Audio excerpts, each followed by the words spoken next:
बिखरे हुए रिश्तों में अपनी गृहस्थी नहीं बचा पाए हीरालाल और डॉली।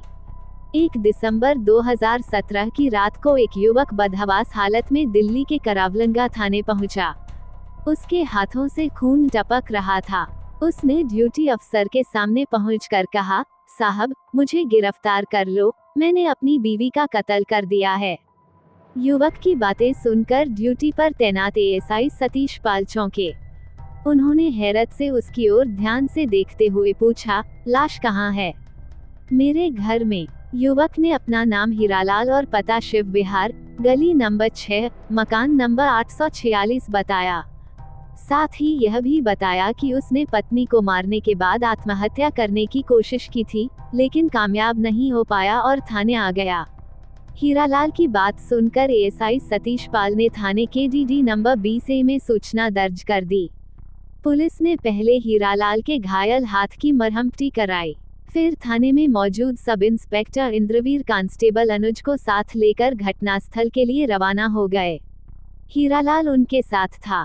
सब इंस्पेक्टर इंद्रवीर शिवविहार स्थित हीरालाल के घर पहुंचे। वहां बेडरूम में डबल बेड पर एक औरत की लाश पड़ी थी। लाश के पास 3 बच्चे गुमशुम बैठे थे। बच्चों को वहां से उठाकर दूसरी जगह बिठा दिया गया।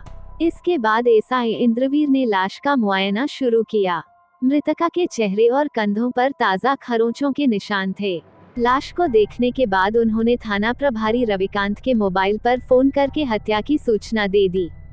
थोड़ी देर में थाना प्रभारी रविकांत, अतिरिक्त थाना प्रभारी नरेंद्र कुमार और पुलिस टीम के साथ वहां पहुंच गए। लाश का बारीकी से मुआयना करने पर उन्होंने देखा कि मृतका के गले पर गहरे रंग के निशान थे। कमरे की हालत देखकर ऐसा लग रहा था जैसे मारने के पहले मृतक के साथ बड़ी बेदर्दी से मारपीट की गई हो। मृतका का पति हीरालाल सिर झुकाए खड़ा था। थाना प्रभारी ने उसे गिरफ्तार करने का आदेश दिया। इसके तुरंत बाद उसे हिरासत में ले लिया गया। घटनास्थल की तलाशी के दौरान वहां पर 6 शेविंग ब्लेड और मच्छर मारने वाली दवा मोर्टिन की 3 खाली शीशी मिली। हीरालाल ने बताया कि उसने मोर्टिन पीकर आत्महत्या करने की कोशिश की थी। थाना प्रभारी रविकांत ने क्राइम टीम को भी घटनास्थल पर बुला लिया। क्राइम टीम ने घटनास्थल के फोटो लिए और जरूरी साक्ष्य एकत्र किए। प्राथमिक कार्रवाई के बाद लाश को पोस्टमार्टम के लिए जीटीबी अस्पताल भेज दिया गया। थाने लौटकर थाना प्रभारी ने इस घटना की सूचना मृतका के उत्तर प्रदेश स्थित मायके को दी और उनसे जल्दी दिल्ली पहुंचने के लिए कहा। चूंकि आरोपी हीरालाल की कलाई कुछ ज्यादा घायल थी, इसलिए उसे इलाज के लिए शाहदरा के जीटीबी अस्पताल में एडमिट करा दिया गया। उसी दिन डॉली की हत्या का केस भादमवी की धारा 302 के तहत दर्ज कर लिया गया। केस में हीरालाल को नामजद अभियुक्त बनाया गया। जांच की जिम्मेदारी थाना प्रभारी रविकांत ने खुद संभाली। रविकांत को मृतका डॉली के मायके वालों के आने का इंतजार था। वे लोग जिला अलीगढ़, उत्तर प्रदेश के गांव बरौली के रहने वाले थे और दिल्ली के लिए रवाना हो चुके थे। अगले दिन मृतका डॉली के पिता राकेश कुमार और मां कुसुमा देवी करावलंगा थाने पहुंचकर इंस्पेक्टर रविकांत से मिले। उन्होंने अपने दामाद हीरालाल पर आरोप लगाया कि वह उनकी बेटी से पहले भी मारपीट करता था।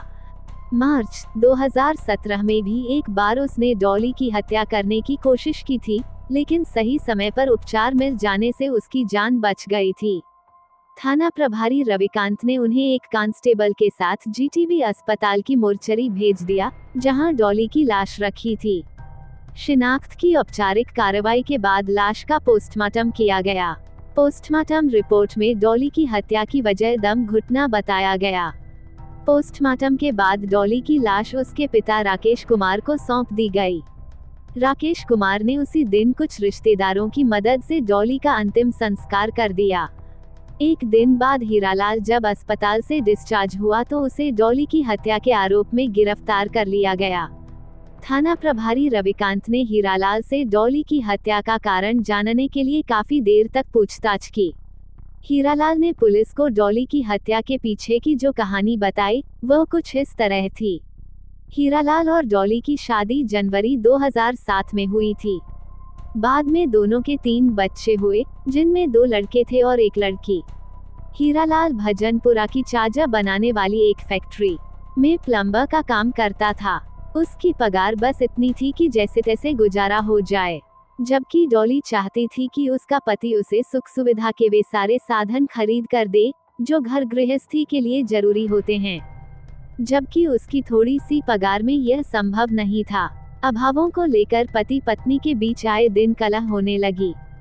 दोनों के बीच जब संबंध ज्यादा तल्ख हुए तो डॉली आंतरिक संबंधों में हीरालाल से दूरी बनाने लगी।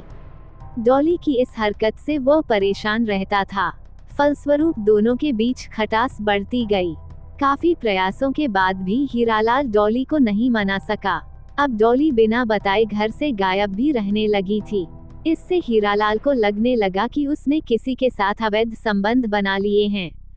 वह सोचता था कि उसके फैक्ट्री चले जाने के बाद वह किसी से मिलने बाहर जाती है। ऐसा इसलिए कि घंटों बाद जब वह घर लौटती थी तो नशे में होती थी। लेकिन डॉली उसके इन आरोपों को गलत बताती थी। 18 मार्च 2017 को भी डॉली काफी देर से घर लौटी थी। हीरालाल पहले से ही परेशान था। उसे डॉली का रोज देर से घर लौटना पसंद नहीं था। वह आपे से बाहर होकर उसके साथ मारपीट करने लगा।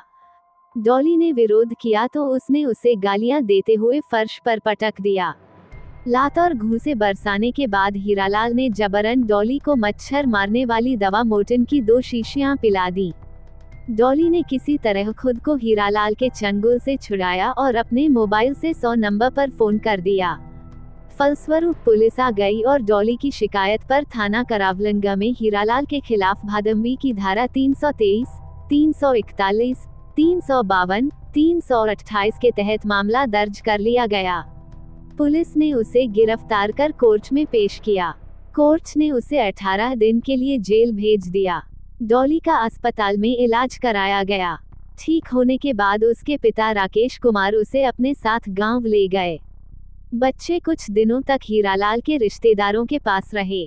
जब हीरालाल जेल से छूटा तो वह बच्चों को अपने घर ले आया। डॉली अपने मायके में रह रही थी। हीरालाल के खिलाफ उसका केस महिला अपराध शाखा में चलने लगा। पति के व्यवहार से उसका दिल टूट चुका था। अब वो उससे तलाक लेकर अलग हो जाना चाहती थी। लेकिन हीरालाल ने डॉली के मायके जाकर उससे अपने व्यवहार के लिए माफी मांगी। उसने तीनों बच्चों को पालने की दुहाई देकर डॉली के ऊपर कभी हाथ न उठाने की कसम भी खाई। इससे डॉली को उस पर दया आ गई। वैसे भी डॉली के लिए अकेले जीवन गुजारना मुमकिन नहीं था। माँ बाप भी आखिर कब तक उसका साथ दे सकते थे। आखिर उसने हीरालाल को माफ कर दिया। हीरालाल ने अपने सास ससुर से भी अपने किए के लिए माफी मांगी और बरेली से दिल्ली लौट आया। दिल्ली की महिला अपराध शाखा में 7 महीने तक केस चलने के बाद दोनों के बीच सुलह हो गई। कुछ दिनों तक दोनों की जिंदगी सामान्य गति से चलती रही। लेकिन जल्द ही डॉली का मन हीरालाल से भर गया। एक बार फिर हीरालाल और उसमें आए दिन झगड़ों का सिलसिला शुरू हो गया। 1 दिसंबर 2017 की सुबह हीरालाल काम पर चला गया था। दोपहर 2 बजे जब वो घर लौटा तो उसे जोरों की भूख लगी थी। उसने डॉली को जल्दी से खाना निकालने के लिए कहा।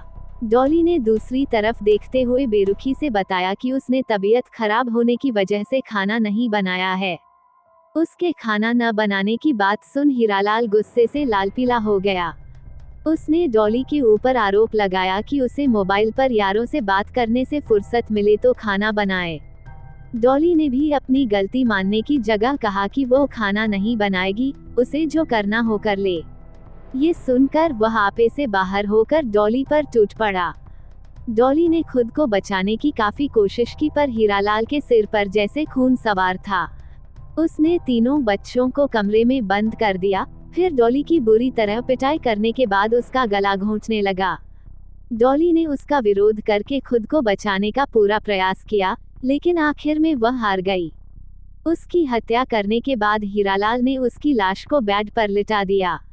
इसके बाद उसने कमरा खोलकर बच्चों को बाहर निकाला तो तीनों बच्चे मम्मी की लाश के पास जाकर बैठ गए। बच्चे समझ रहे थे कि पिटाई की वजह से उनकी मम्मी बेहोश हो गई है। डॉली की हत्या करने के बाद हीरालाल ने पुलिस के डर से पहले तो मच्छर मारने की दवा पीकर जान देने की कोशिश की। जब इससे उसकी मौत नहीं हुई तो उसने शेविंग ब्लेड से कलाई की नस काट ली। कलाई में ज्यादा दर्द हुआ तो उसके सिर से सुसाइड करने का भूत उतर गया। काफी सोच विचार के बाद उसने सरेंडर करने का मन बनाया और थाना करावल नगर जाकर अपना अपराध स्वीकार कर लिया। 4 जनवरी को उसे डॉली की हत्या के आरोप में कड़कड़डूमा अदालत में पेश किया गया, जहां से उसे 14 दिनों की न्यायिक हिरासत में जेल भेज दिया गया।